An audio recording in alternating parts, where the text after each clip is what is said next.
Hello guys, welcome back to another episode of my psychology journey. I just finished my semester 4, my year 2 semester 4 about a week ago, and I wish to tell you that I wish to start this out on a positive note saying that I have learned plenty of stuff during my 14-week period, but the reality is that I've only absorbed like 70% of the materials, but 20% went to shit and 10% was, I don't know what the heck was that, maybe it was confusion.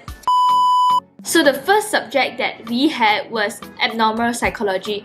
As you can see by the name, it's pretty interesting and most of us were really excited for this subject. It was one of the most interesting subjects that I have ever had in my university life. I can assure you that the subject itself is really interesting. What we learn is like we cover a wide array of stuff, but what we mainly learned this semester for abnormal psych is for example, personality disorder such as antisocial personality disorder, also known as 反社会人格 if you want to know this in Chinese. Yeah.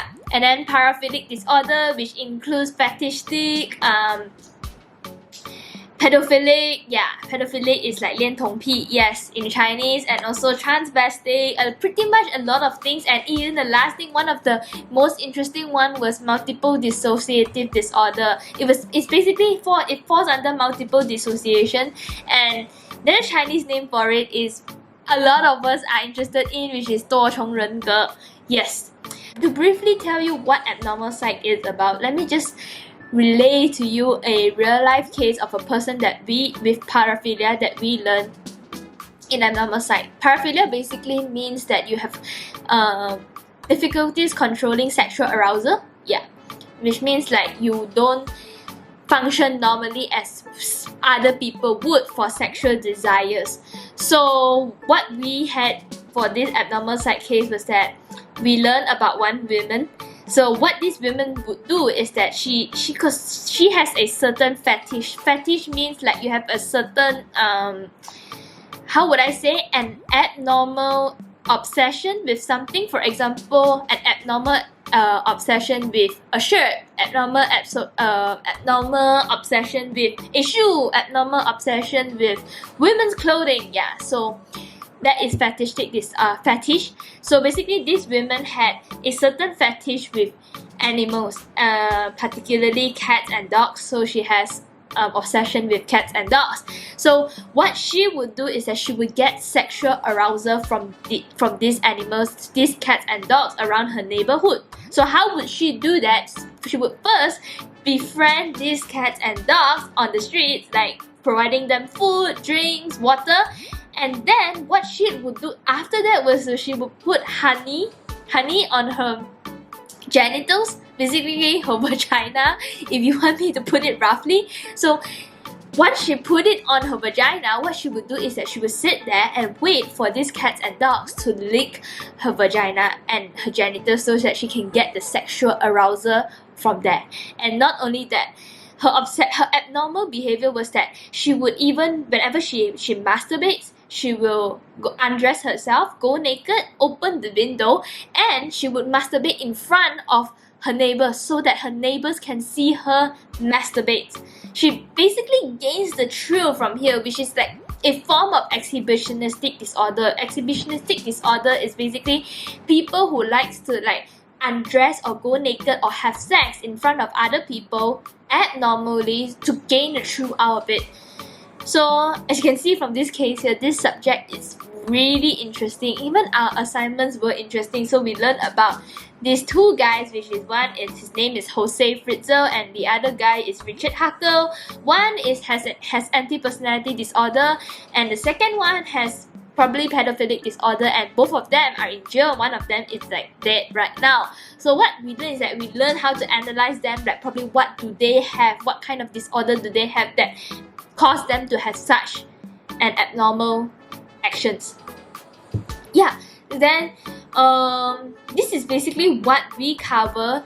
The whole 14-week journey was a really interesting one, especially when you read up their textbook and you read up on what happens in real life. There are plenty of stuff that I didn't even know existed, but it does exist, and it explains pretty well a lot of things that we might think is like so minor, but actually it's like part of a disorder that people have, such as like depression, suicide. A lot of these normal things is just part of something that is bigger.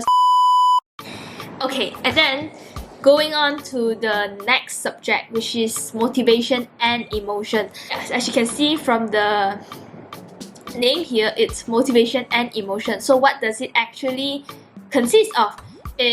What we learn here is mainly like self-determination theory. So what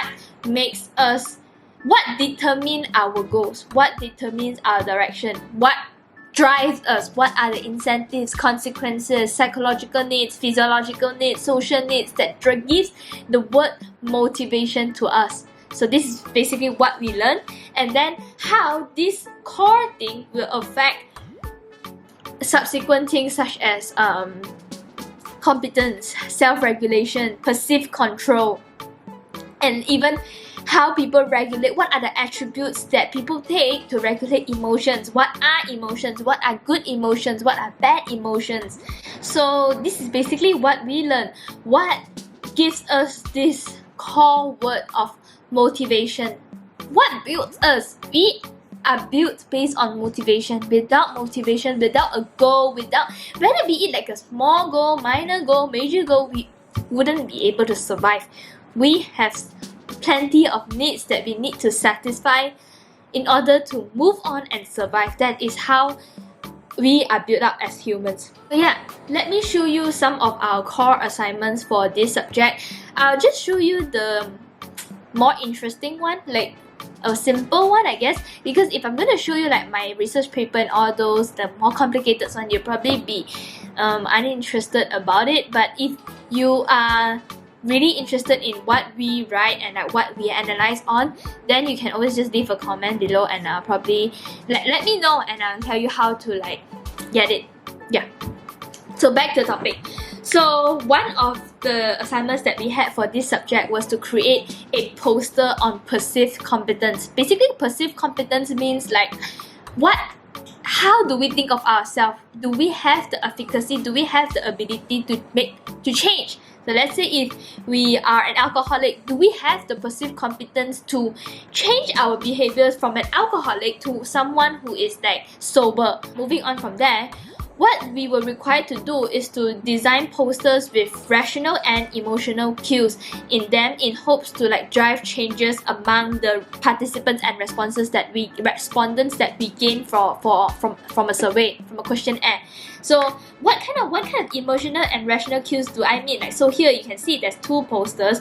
One is like just one word and a card. That would be an emotional poster because we use quotes to instill emotion into our readers, and then our participants. Yeah, and then the second one, as you can see here, is filled with words. So this poster, we use the rational cues that such as statistics, what would happen if you drink irresponsibly, what are the consequences, to instill rationality and critical thinking among our participants. Okay, so this study works like this. So if you are a drinker, our goal is to change your drinking behavior so that you can consume alcohol more responsibly. So this would only apply to drinkers, because if we were to bring this poster up to someone who doesn't drink, then it won't instill any effect on them, because they have to be a drinker to be able to relate to the situation. After showing you the posters in our survey, if we will have to like analyze your responses based on a perceived competence scale. So basically what we do is when we analyze it, and if we manage to get significant results from the samples, basically you said that after reading our posters you had a little bit like desire to change, then we can either say that the cues used for our posters were really good, the rational or emotional cues were really good, or that it may be because your perceived competence is high, and that perceived competence can change easily. Perceived competence is not something that is so ingrained in humans. And then from there, after we create this, we have to analyze this, which is our assignment paper. Then we have to analyze and explain what do we think that caused a significant or a non-significant result. So there's also one more thing that we learned that I think I ought to mention here, which is how rumination affects the effectiveness of positive psychology.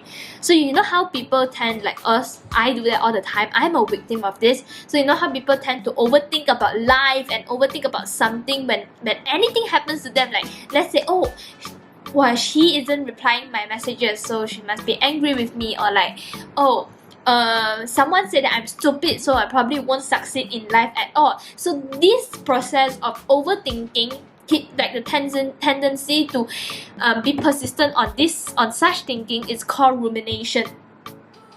And what we learned is that rumination, researchers have found that rumination can shorten our lifespan by 40%. So the act of overthinking shortens our lifespan by 40% because it is giving us stressors and unnecessary stress that we don't need to function.